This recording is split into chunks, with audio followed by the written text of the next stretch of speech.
जेवणात मस्त असा गरमागरम भात आणि त्यावर अशी चमचमीत अंड्याची भाजी, ह्याहून अजून सुख म्हणजे नक्की काय आहे सांगा बघू. तर अशी चमचमीत अंड्याची भाजी जर एकदा केलीत की नाही तर घरचे पुन्हा पुन्हा म्हणतील आता परत कधी करतेस, एवढी ही भारी लागते. तर त्यासाठी काय करायचं आहे बघा, 4 घ्या नाही तर 2 घ्या अशा वाट्या घ्यायच्या आणि एक एक असा अंड बघा त्याच्यात फोडायचा आणि त्यावर थोडंसं तिखट आणि मीठ फक्त भुरभुरायचं आहे. आता कढईत तेल घालायचं आहे, तेलात मग एकदम बारीक चिरलेला कांदा घालायचा, जरासा परतून घ्यायचा.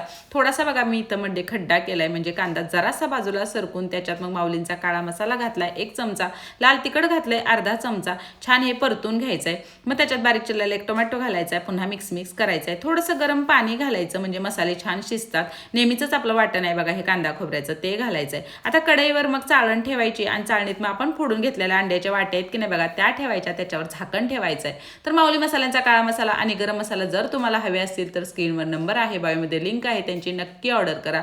10 मिनिटांनंतर अंडी पण मस्त शिजतात आणि अंड वाटीतून बाहेर इकडं तिकडं पडलं नाही की नाही की समजायचं की अंडी चांगली शिजलीत. आता ग्रेव्ही जशी हवी की नाही तसं त्याच्यात गरम पाणी घालायचं आहे, चवीपुरतं मीठ घालायचं आहे, वरून माऊलींचा गरम मसाला घालायचा आहे बघा अर्धा चमचा. आता चमच्यातनं मग वाटीतनं अशी अंडी की नाही बाहेर काढायची आणि मग ती ग्रेव्हीत घालायची.